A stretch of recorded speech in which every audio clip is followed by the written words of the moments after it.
This video is brought to you by OneXBet.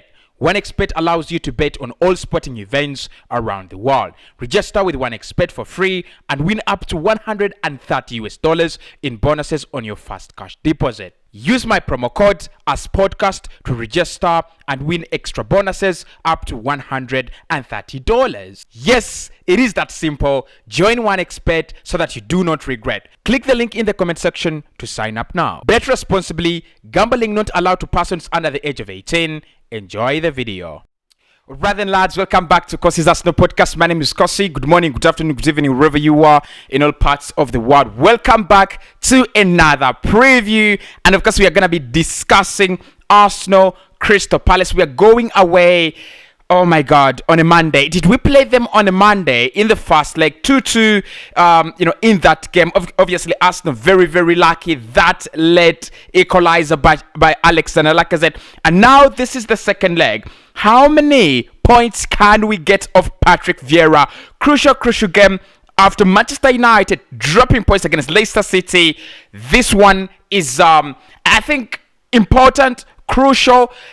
Depends on what you want to call it. But also, if you look at our next fixtures down there on your screen, you have Brighton and Southampton, but then you have Chelsea and Manchester United in those next four fixtures after Crystal Palace. So we desperately need to win this one. So how are we going to line up in that game? How are Crystal Palace going to line up in that game? What is the latest team news on both sides, Crystal Palace and Arsenal? That is what you're going to know in this video. Do me a huge favor, smash the like button, subscribe to the channel as well if you feel like the content is good. I know, honestly, lads, your predictions are really much needed in this one. So let me know your prediction. Do you think Arsenal can win this one away from home? In the first leg, we were at the Emirates Stadium. Yes, it was not.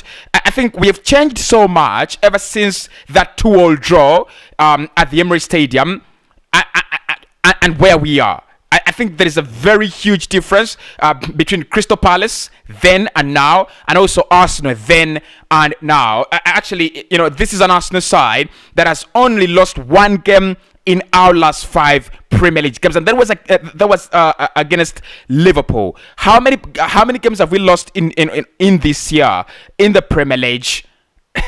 2 games, beaten by Manchester City at the beginning of the year and beaten by Liverpool as well. We have won the rest of the game. We have a manager who just won Manager of the Month in March. Well deserved there. So I think, lads, Crystal Palace are going to be meeting a very, very new and different Arsenal. So how are we going to line up? How could we line up? And how should they line up? Let's start off with the Crystal Palace. On my side, of course, that is their lineup. I thought Guita will stay in goal. Tariq Mitchell and Nathaniel Klein will be playing as fullbacks. Then Gehi and Joachim Andersen will be playing in that centre-back pairing. Kouyaté, Conor Gallagher, Schalp, Olise, Zaha, Oudson Edouard, or Benteke up front. I think that is the lineup that Patrick Vieira used against Manchester City. That was actually his lineup,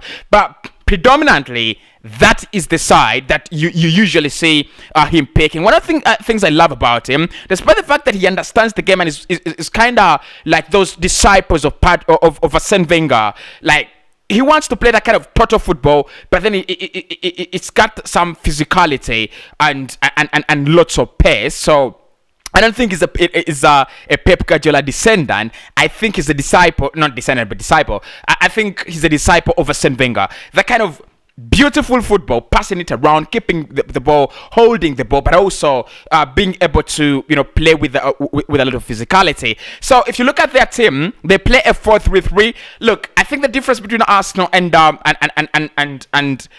Crystal Palace is in quality, but we are so similar. There are so many things similar between these two teams. Of course, when you look at the Arsenal side, we are going to see what I'm talking about. But they're so similar. They play that 4-3-3, a back four with Tariq Mitchell and Nathaniel Klein high up the pitch. And what that does really is that it just allows them lots of creativity from their from their fullbacks, and we've got to be very very wary of them. Tyrick Mitchell obviously making his getting his first call up for England. He's on fire. He's really playing well. And of course, we know Nathaniel Klein is a good player, probably not hitting the levels of the best best fullbacks in England, but he's a good player in there, right? So the three in the midfield, we expect to have Kouyaté, Schalp, and Conor Gallagher. And I think in that team, Conor Gallagher is the engine. Arsenal, wherever we do, we need to know that Conor Gallagher in that team, he's an engine. He's always everywhere. He's always, what doesn't he do? What exactly doesn't Conor Gallagher do for Crystal Palace? Nothing. If you look at his numbers this season, already getting involved in more than 10 goals in the Premier League for them. I think scoring 8 and assisting 5 times is remarkable. He's absolutely remarkable. And then on the front three, at times it really changes the front three depending on what he wants to do as a manager. That is Patrick Vieira, but I think the constant is Wilfried Zaha. Zaha is a doubt, but of course, according to the reports, they are still assessing to see whether he can actually make it. I mean, we are lucky. There's so many times when we don't, when we have to play Crystal Palace, and Wilfried Zaha is out. But Zaha, very key in that one. I think Benteke will start ahead of Ochen Edward and Mateta, but because Mateta played in that kind of a false nine and that kind of false nine role against City. And what they did against City was they held on so tight. It was 0-0 City. I mean, it's so hard to make City not score. It's very hard. And of course, Olise as well. So that is how I expect they will line up. Arsenal on the other side, obviously, we always play that 4-3-3, but it is more of a 4-2-3-1. He plays. Actually, it's a 4-2-3-1 lineup, but then we predominantly play a 4-3-3. You have that back four, which doesn't change. Tomiyasu is expected to be back, as well as Ramsdale. Ramsdale has missed a couple. I think, did he miss 1 or 2 games? I think he has missed 1 against Aston Villa before we broke off for the international break. I hope he doesn't miss any other game. I badly need him in this game, because I think Crystal Palace will have their moments. They play exactly the way we play. And look, despite the fact that we have organized ourselves so well defensive-wise, there's so many moments, there's so many times when we get exposed. And of course, that's why you need a goalkeeper like Ramsdale, because for Arsenal, it is one thing to get the ball from us. It's another thing to keep the ball away from us for quite a spell. Then it's another thing to beat our midfield with Thomas Partey. It's another thing to beat our backline with Gabriel and Ben. And then it's another thing to beat Aaron Ramsdale. And I think that is how you build a strong team. And that's why I think we are really a strong team. So in goal, I think Ramsdale will appear. If he doesn't appear, then of course it's going to be Burnley now in this game. Especially that we are going to be playing a team that resembles us so much. They know what kind of mistakes we can make. Trying to play Burnley or playing out from the back, that could be scary there. That could be scary there. But anyway, Ramsdale, Tomiyasu is expected to be back as well. Ben White and Gabriel, of course, was off international duty, welcoming his daughter. His baby mama gave him birth, so congratulations to him. And of course, Kian Tierney, my captain, always there at left back. In the midfield pivot, Xhaka and Partey. Partey did appear in training today. Of course, there were a couple of doubts, but Partey was in training, so Partey and Xhaka will be sitting in that pivot. Ahead of them, Martin Odegaard, Gabriel Martinelli, and Bukayo Saka. That is what we expect. And of course, Alexander Lacazette as the only striker up top. I think with Mikel Arteta now, the lineup is we know the lineup, we know the positions, we know the system, we know the passing patterns, we know the dynamism. What don't we know about our team?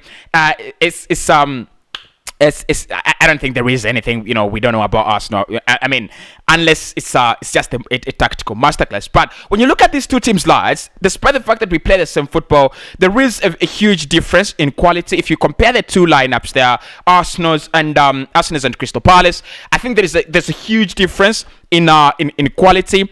Crystal Palace, they don't have the quality that we have, honestly. Despite the fact that our team is young and these players are yet to hit their peak and they're yet to realize their full potential. I do not think Crystal Palace come anywhere close to us in quality. Maybe you could talk about Zaha in there. You could talk about Kolo Gallagher, because I think Gallagher has been exciting. Yeah, but not so many players in there that I think really challenge us in terms of quality. So Palace, in their last 5 games, they have won 2, drawn 2, and lost 1. They're not on a very, very good form. Arsenal, in their last 5, winning 4 and losing 1 to Liverpool. Of course, we bounced back to winning ways, beating Aston Villa before we broke off for the international break. So what I think there, my prediction, I think Crystal Palace will score in this one. We are so good at keeping our teams, especially of recent. We've been so good at keeping our teams, trying to make sure that they do not score. I think this could be a very, very different one. I think they will score 1 maybe, and then Arsenal will score 2. I feel we will beat them, and I think we will dominate, because it's going to be who has mastered the system more. It's all total football. It's all positional play. It's very, very similar. If you look at them, you look at us. It's so similar, right? Unless, look, I think one of the managers might decide to go for something different. I won't be surprised. But if we go for the same thing, if we go for the same style of play, I think we will beat them 2-1 or 3-1. I don't think we will humiliate them, especially. It's a very, very difficult game. Monday Night Madness. But, of course, we can do it. We can do it. A chance for us now to go, to stay at, in the top 4, to stay in that 4th position. Obviously, Manchester United have dropped points. So that means if we win this, how many points will we be clear of them? I think 5. Yeah, 5 points clear of them if we win this game. That is why it is hugely important for us. Crystal Palace, if you look at them, they're 12th on the table. They have 34 points. If they win this, they go to 37 points, and that means they will be able to to go above Leicester City in position 9. One of their strength honestly has been defensive wise, because look, this season they're down there in the middle half of the table, but they have a positive goal difference. So I think Arsenal need to put that in place, but you can always exploit them. That is one thing I'm very, very sure about. So it's a very important game for Arsenal. Not very important for Crystal Palace. Like I said, look, Spurs are 1-1 at the moment. They have 52 points. If they do not win that game, that means we will be how many points? We'll be 5 points ahead of Spurs. We'll be 6 points ahead of West Ham, and we'll be 6 points ahead of Manchester United. And I think we need that cushion. Honestly, I can't lie. We need that cushion as we go into these games. We need the cushion, because the moment you're 6 points clear, that means that you can beat Brighton and Southampton. I think we can. Then Chelsea probably get a point, and then get a point against Manchester United, and then bounce back to winning ways. We've played 28 games so far this campaign, and honestly, lads, I'm gonna say this: if Arsenal can manage to go through the month of April without any shockers, we are good to go. Yeah, we are good to go. If we go through this month of April, these 5 fixtures, the 15 points available. If we can pick up, I want to say 10, but I'm going to say 11. If we can pick up 11, win 3, draw 2, we're gone. Top 4 is gone. Top 4 is gone. The others can challenge for anything else. They should forget about it. But anyway, my name is Cossy. Hit the like button, subscribe to the Dem channel as well, and let me know your thoughts about this game and what you think Arsenal should do to win it. I'll speak to you right in the next one.